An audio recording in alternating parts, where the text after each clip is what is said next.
Ric Converse. Oh, he better watch out. Wilkins jumps him at the bell. We referenced the issues that had developed in recent weeks. It was 4 weeks ago, right here in this very building, that Wilkins, Eaton, Kandrack, and the coach put the All-Stars back together and went after the dynasty, specifically Converse and Xsiris. And then 2 weeks later, 2 weeks ago tonight, in retaliation, we saw Steve Green, Brad Attitude, Xsiris, and Converse stand united as the dynasty. Cecil, these two groups, these two super groups, we saw them face off, and in this one, it's almost a situation where it's kind of like the captains going one-on-one. In a manner of speaking, yes. And you talked about Ric Converse. I would go so far as to say he is the franchise of CWF Mid-Atlantic. He has been the cornerstone for years and years, and he has beaten Roy Wilkins from one corner to the next. Well, I tell you, one guy who we will talk about later tonight, there is one man in CWF Mid-Atlantic that is giving Converse a challenge for that title of being the franchise, and that is the Mid-Atlantic champion, Aric Royal. He will defend his title against Matty de Nero later tonight, champion versus champion. But you're right, the perennial franchise, the man who has been the man in CWF Mid-Atlantic for so long, is undeniably the former multiple-time champion, Ric Converse. A lot of times you associate one player with a particular team. You associate Ric Converse with CWF Mid-Atlantic. What is this idiot the coach doing? I'm sure he saw something illegal. I'm sure he did. Converse firing back on Wilkins as the ref is arguing with the coach. The coach is a moron. Oh, he went way high on the high cross there. Converse is measuring Wilkins. No! Oh, brilliant move. Well, if this had been the CWF Rumble, Converse would be eliminated. Oh, yeah, without question. And Roy Wilkins awfully proud of himself right now. And we saw weeks ago, we had that wonderful technical wrestling match with Trevor Lee. This is not a technical wrestling Roy Wilkins right now. You know, it really looked like Wilkins had left the All-Stars. Uh-oh, baseball slide, got nothing. Converse has got Wilkins and fires away on him on the floor. If not, this match has been a fist fight from the start.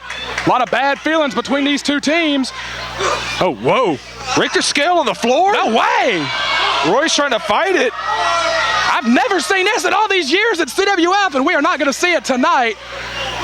Oh! Wilkins sends Converse into the hardest part of the ring, right there on the edge, and referee Charles Richardson is going to have to get these men back in the ring. Yeah, Charles seemed reluctant to count both guys out, so he's trying to urge at least one of them to get back in. Roy may have a count-out win here. And we've got fans still filing into the building as we speak. We are going to be at or over capacity by the time this thing is over with. We are at critical mass, my man. But you alluded to that great technical match that Wilkins and Trevor Lee had a few weeks back. It really looked like Wilkins had left the All-Stars and was going to go his own way and possibly be the technical scientific wizard that we all know he can be.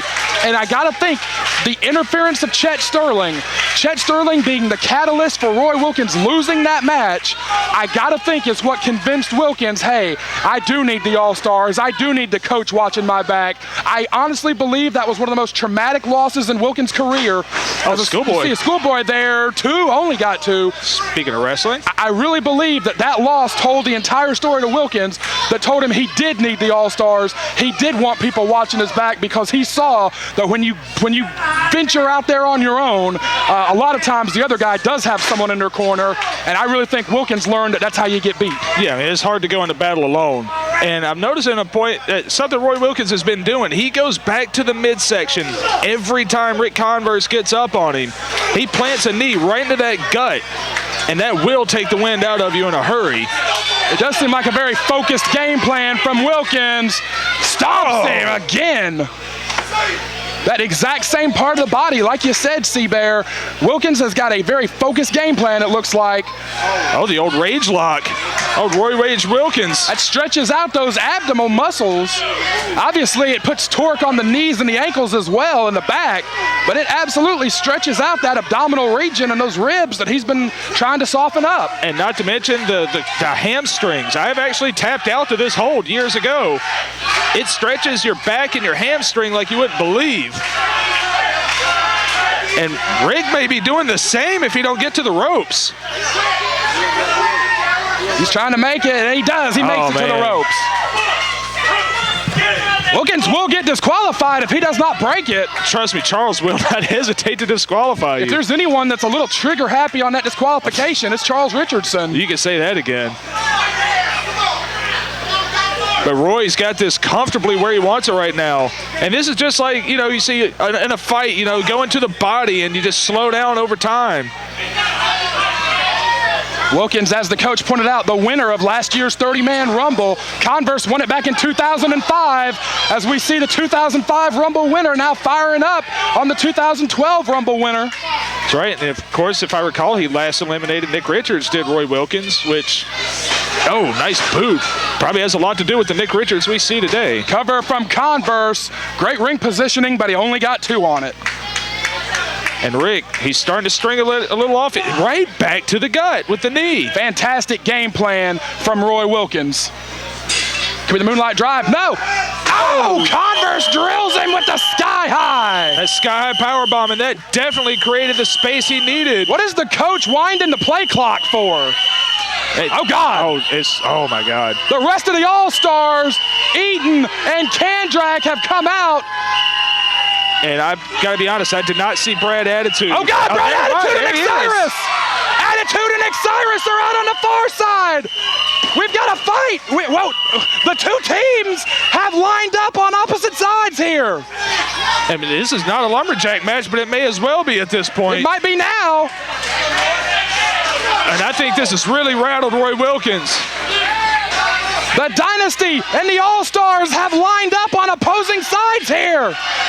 High back body drop. And it seems to have reinvigorated Converse. Oh, a near fall. And Roy Wilkins, he's been in control for 80% of this match, finds himself backpedaling now. Side Russian, yes! Ooh.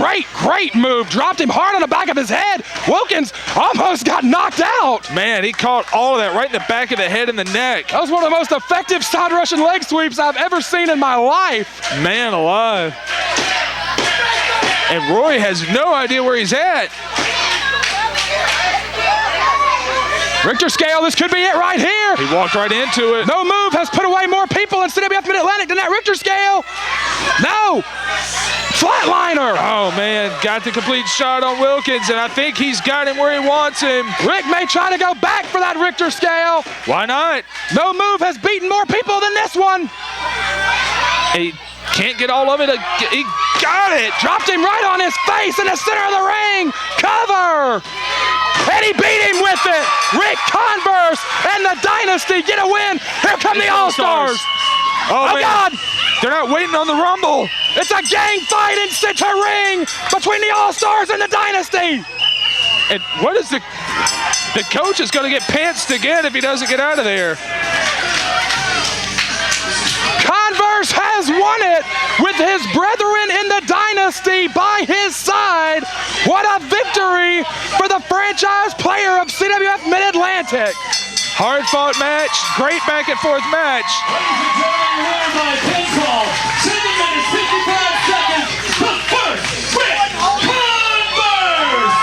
And I gotta believe that's just the first battle of many.